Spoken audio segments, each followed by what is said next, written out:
Hello class 10 students. तो दोस्तों कैसे हैं आप लोग। उम्मीद करता हूँ आप लोग बेहतर और अच्छे होंगे। तो जैसा कि हम लोग इस समय करने जा रहे हैं ज्योग्राफिकल एरिया इंडिया का यानी कि भारत का भौतिक भूगोल पढ़ने के लिए जा रहे हैं।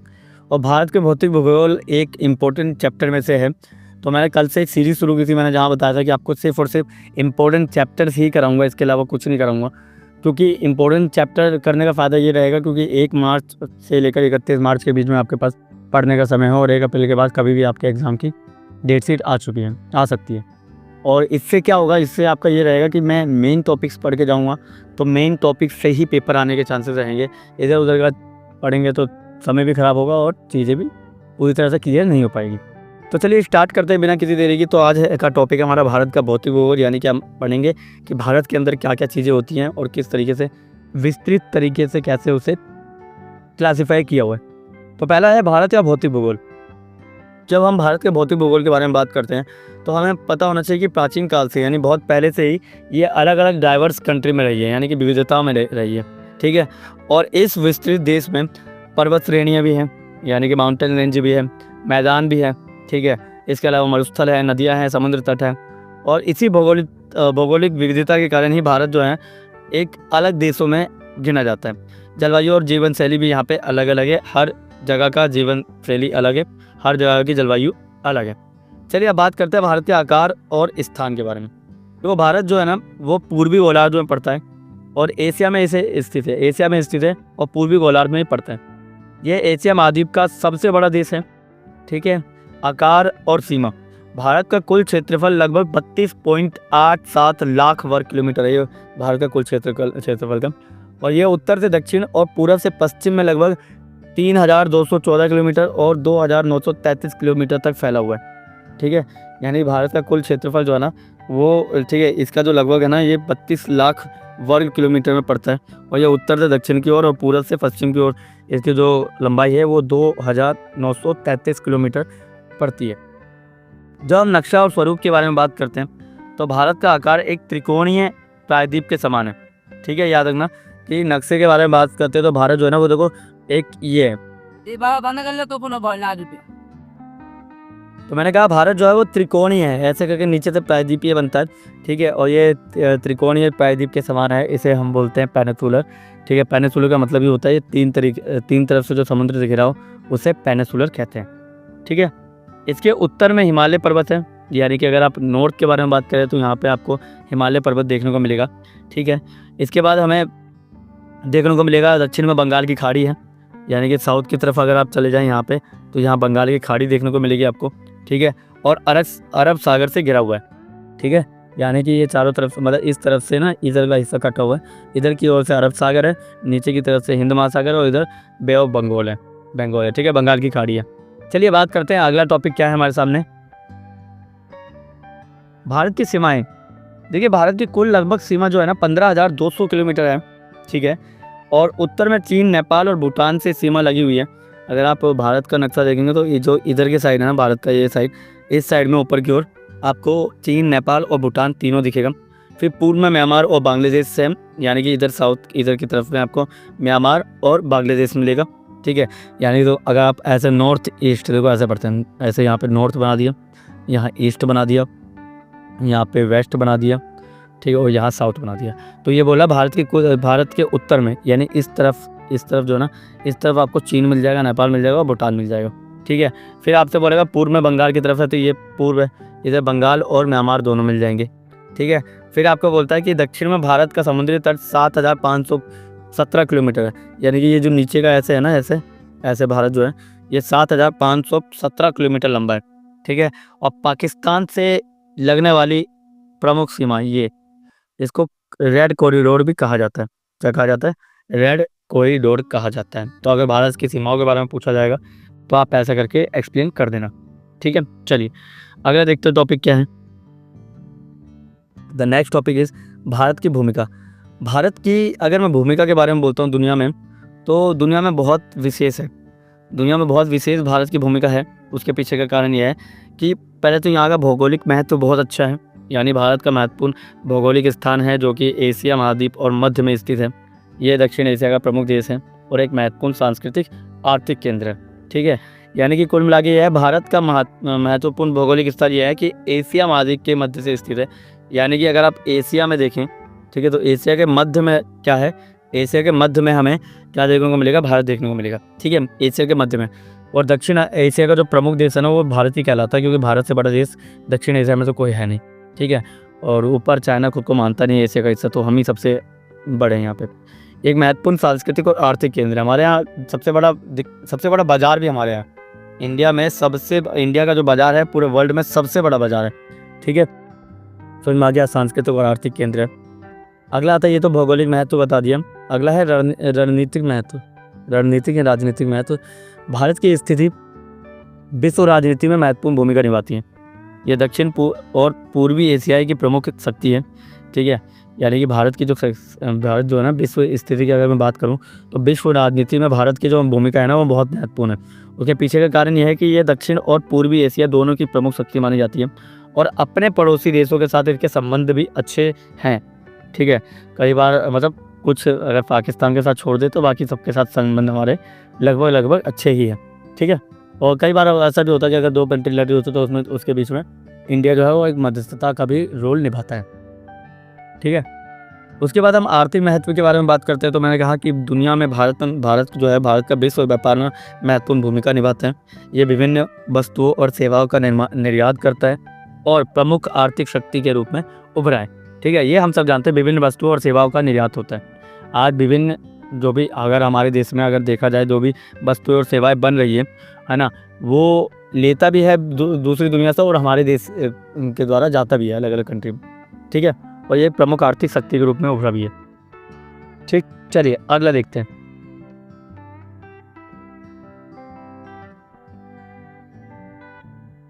अगला टॉपिक है भारत की भौतिक विशेषताएं। जब हम भारत के भौतिक विशेषताओं के बारे में बात करते हैं, यानी फिजिकल फीचर्स के बारे में जब हम बात करते हैं, तो याद रखिएगा यहाँ पे उच्च हिमालय से लेकर गंगा ब्रह्मपुत्र मैदान भी है। हिमालय में तो पहाड़ ही पहाड़ है, और उसके नीचे जो भी जमीन पाई जाती है उन सबको कहा जाता है गंगा ब्रह्मपुत्र मैदान। राजस्थान का मरुस्थल और दक्षिण की पठारी भूमि, ये सब अलग अलग भू आकृतियों में यहाँ पे पाई जाती है। इन विविध भू आकृतियों के कारण यहाँ जलवायु, जीव जंतु बहुत ही अलग है। ठीक है, इसलिए आपको अलग अलग राज्यों में अलग अलग चीज़ मिलेगी। ठीक है, अब जैसे लद्दाख लेह की तरफ जाओगे तो वहाँ पे तुमको मिलेंगे एक स्नो टाइगर, जो कि बर्फीले टाइगर कहलाते हैं। बट वहीं पे तुम मध्य प्रदेश में जाओगे तो वहाँ पे अलग टाइगर मिलेंगे। गुजरात में जाओगे तो बब्बर शेर मिलेंगे। असम में जाओगे तो गैंडा मिलेंगे। ठीक है, ओडिशा में जाओगे तो सिमलीपाल के अंदर आपको मगरमच्छ मिलेंगे बड़े बड़े। तो कुल मिला के क्या है, अलग अलग राज्य, अलग अलग जानवर और अलग अलग वहाँ के जीव जंतु। ठीक है, तो जलवायु भी अलग अलग होती है इसीलिए। अगला भारत की जलवायु।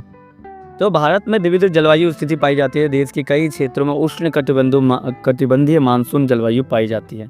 उष्ण कटिबंधीय मानसून जलवायु क्या होती है बताइए। ठीक है, उष्ण कटिबंधीय जलवायु मानसून के बारे में जब मैं बात करता हूँ तो आपको याद रखना चाहिए गर्मी से याद रखना। ठीक है, तो गर्मी जो है ना इंडिया में सबसे ज़्यादा, मतलब इंडिया का नेचर में जो है ना ज़्यादा गर्मी पाई जाती है रेदर देन यूरोपियन कंट्रीज़ के कंपेरिजन, चाइना या फिर मॉस्को और रूस से ज़्यादा। ठीक है, तो उष्ण कटिबंधीय है जहाँ पे आपको अलग अलग तरीके की जलवायु देखने को मिलती है। ठीक है, जबकि अगर ऊपर की ओर जाओगे तो शीतोष्ण भी मिलेगी। शीतोष्ण मतलब जहाँ पे ठंडा रहता है हमेशा। हिमालय जलवायु पाई जाती है यहाँ पे, ये भी देखने को। भारत की जो विविध भौगोलिक स्थिति के कारण यहाँ विविध जलवायु प्रकार पाए जाते हैं। ठीक है, ये सब कुछ आपको यहाँ पे जानने को मिलेगा ही मिलेगा। ठीक है, एंड द नेक्स्ट मिलते हैं भारत जलवायु के बाद हम भारत की नदियाँ और झीलों के बारे में बात करेंगे। एंड देन ये वाला टॉपिक एंड 3 टॉपिक अभी होगा, 3-4 टॉपिक है। भारत की नदियों के बारे में जब हम बात करते हैं तो याद रखना भारत की नदियाँ और झीलें। सबसे पहले प्रमुख है गंगा नदी। गंगा नदी तो आप भारत के बारे में अगर पढ़ रहे हैं और प्रमुख नदियों के बारे में बात करें तो गंगा का तो एक अलग ही महत्व है। भारत की सबसे प्रमुख नदी गंगा नदी है, तो उत्तर भारत में बहती है और देश की सांस्कृतिक धरोहर है। यानी कि ये सांस्कृतिक, कल्चरली भी ये बहुत ज़्यादा इम्पोर्टेंट है। ठीक है, कल्चरली भी बहुत ज़्यादा क्या है, ये इम्पोर्टेंट है। अगला आता है डल झील।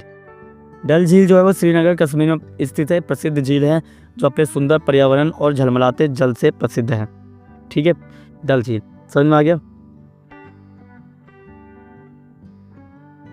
फिर आता डल झील। डल झील जो है वो आपका पड़ता है, डल झील कश्मीर में पड़ता है। कश्मीर में स्थित एक प्रसिद्ध झील है जो अपने सुंदर पर्यावरण के लिए बहुत ज़्यादा फेमस है। जलमलाती झील जल से प्रसिद्ध है। ये आपको एक चीज़ बताऊँ, यहाँ पे जब ठंड पड़ती है ना तो यहाँ पे मछलियाँ भी जम जाती हैं। सोचिए, ये इतना बढ़िया लगता है क्योंकि मछलियाँ भी यहाँ पे जम जाती है इस समय में आते आते, ठंड के समय में आते आते। तो डल झील की ना एक अलग ही वैल्यू है अगर हम माने जम्मू कश्मीर में तो। ठीक है, ये टूरिस्ट का बहुत बड़ा एक टूरिस्ट अट्रैक्शन है। ठीक है, अट्रैक्शन है सो टूरिस्ट का यहाँ पे। फिर अगला आता है पिछोला झील। पिछोला झील जो है वो उदयपुर राजस्थान में स्थित है। एक सुंदर झील है जो अपने लाल कमल के फूलों और कोटरों से प्रसिद्ध है। ठीक है, तो आप देख सकते हैं, इन सब की फ़ोटोज़ भी आपको दिखा रखी है। ये वाली है, ये पिछोला झील है, बड़ी फेमस झील है ये। ठीक है, ये गंगा नदी का आसपास का संगम दिखाया गया। ये डल झील है। एंड लास्ट में आता है चिलिका झील जो कि उड़ीसा में स्थित है। ये विशालकाय लेगुन झील है और यहाँ पे हज़ारों प्रवासी पंछियों का घर है। ठीक है, यहाँ पे हज़ारों पक्षियों का घर है प्रवासी, और प्राकृतिक सौंदर्य से भरपूर है ये। ठीक है, तो ये आपसे पूछा जाएगा तो आप बता देना, बाकी आपकी मर्जी है बताना ना बताना। चलिए भाई, अगला टॉपिक है भारत के प्राकृतिक संसाधन। भारत के प्राकृतिक संसाधन, तो भूस्वरूप भारत की, पहले भूस्वरूप के बारे में बात करेंगे, फिर जल संसाधन के बारे में बात करेंगे, फिर खनिज संसाधन और फिर लास्ट में वन्य जैव विविधता। तो पहले भारत के भूस्वरूप के बारे में जब हम बात करते हैं तो याद रखना, भारत की विविध भूमिका में भी हिमालय, पठार, मैदान और दक्षिण के उच्च पर्वत शामिल हैं। ये भौगोलिक विशेषताएं प्राकृतिक संसाधनों की विविधता को प्रदर्शित करती है। फिर हम जल संसाधन के बारे में बात करते हैं तो भारत में कई महानदी और उपनदी हैं जो उर्वर और भूमि और जलाशय बनाते हैं। इनका उपयोग सिंचाई, पेयजल और आपूर्ति और बिजली उत्पादन के लिए किया जाता है। ठीक है, तो सबसे पहले तो भूस्वरूप के अंदर मैंने बताया कि हिमालय जो है, पठार, मैदान, ये ऊंचे पर्वत है ना, प्राकृतिक संसाधन, ये सब कुछ मैंने इसमें बताया। मगर फिर मैंने आपको बताया जल संसाधन, तो जल संसाधन के अंदर आपको जल संसाधन हमारे यहाँ अलग अलग तरह के हैं। तो कई महानदी भी है, कुछ छोटी छोटी उपनदी है जो उनकी सहायक नदी कहलाती है। ठीक है, और वो ऐसी भूमियों पर जलाशय के रूप में काम करती है जहाँ पे सिंचाई की बहुत ज़्यादा ज़रूरत है, पेयजल की ज़रूरत है, पीने वाले जल की। ठीक है, बिजली की आपूर्ति की ज़रूरत है, तो इन सब की इसमें ज़रूरत देखने को मिलती है। फिर आता है खनिज संसाधन। भारत में कोयला, लोह, अयस्क, मैग्नीज, बॉक्साइट, तांबा, ठीक है, और सोना और चांदी जैसे कई प्रकार के खनिज पाए जाते हैं। ये देश के औद्योगिक वृद्धि के लिए महत्वपूर्ण है। ठीक है, समझ में आ गया, देश की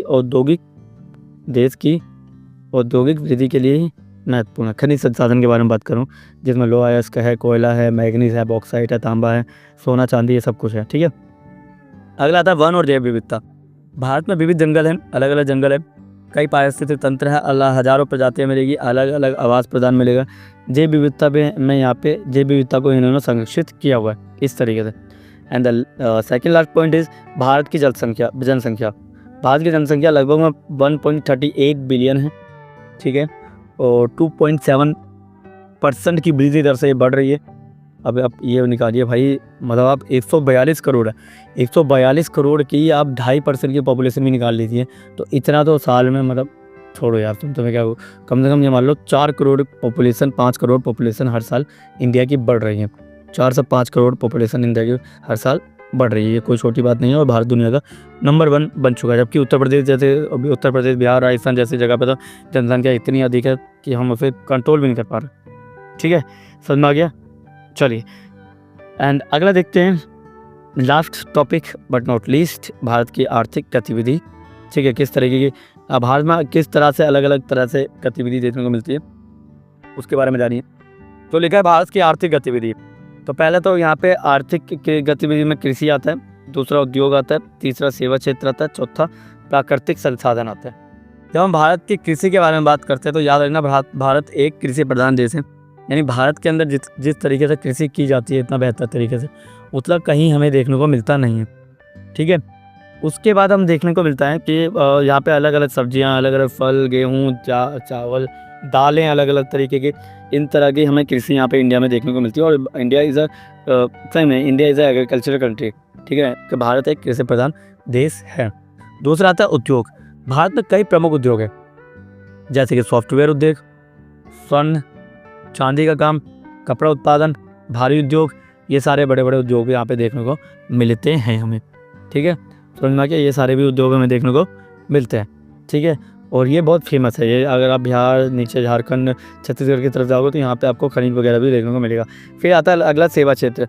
भारत के सेवा क्षेत्र में सूचना प्रौद्योगिकी, बैंकिंग, पर्यटन, वित्तीय सेवाएं, यानी हम जो कर रहे हैं वो सेवा क्षेत्र है। वो सेवा क्षेत्र बढ़ता जा रहा है, क्योंकि अगर आप ध्यान से जाने तो ये एक चीज़ बता दो, आपने गेहूँ उगाया, वो आपका क्या है, प्राथमिक क्षेत्र, जिसे हम कृषि बोलते हैं। दूसरा, उस गेहूं का बना बिस्किट, वो क्या है, वो उद्योग क्षेत्र में आ जाएगा। फिर तीसरा आ जाएगा बिस्किट को जो लेकर जा रहे हैं, वो सेवा कर रहा है, वो आ जाएगा तीसरे सेवा क्षेत्र में। चौथा जो कंजम्पशन कर रहा है उसे कंज्यूमर कहते हैं। तो ये 3 तरह से सेवा होती है, मतलब 3 तरह से किसी वस्तु का निर्माण होता है। एंड द लास्ट इज प्राकृतिक संसाधन। कोयला, सोना, लौह अयस्क, मैग्नीज और ये कई अन्य खनिज संसाधन पाए जाते हैं अर्थव्यवस्था के लिए। ये सब महत्वपूर्ण होता है। तो ये 4 तरह से किसी भी कंट्री की अर्थव्यवस्था काम करती है, और अगर ये ना काम करे तो फिर वो कंट्री नाकारा होती है। ठीक है, तो हमारी कंट्री के तो इन चारों की बहुत ज़्यादा नीड है, और इसीलिए हमारे कंट्री के अंदर इसको वैल्यू भी दी जाती है। ठीक है, तो ये इस तरह से आपको मैंने पूरा भारत का भौतिक भूगोल पढ़ाया है। जिसको PDF चाहिए नीचे दिए हुए नंबर पे मैसेज कर सकते हैं। बाकी मिलते हैं कल किसी और वीडियो में। जो आप बोलोगे वो वीडियो लेकर आऊँगा मैं। ठीक है, जो आप बोलोगे वो टॉपिक लेकर आऊँगा। बाकी फ़िलहाल तो आज के लिए बस इतना ही। मिलते हैं किसी और वीडियो में, तब तक के लिए थैंक यू और धन्यवाद। किसी तरह की कोई प्रॉब्लम है तो नीचे दिए हुए नंबर पर मैसेज कर सकते हैं, कॉमेंट कर सकते हैं, और मिलते हैं। ठीक है, थैंक यू।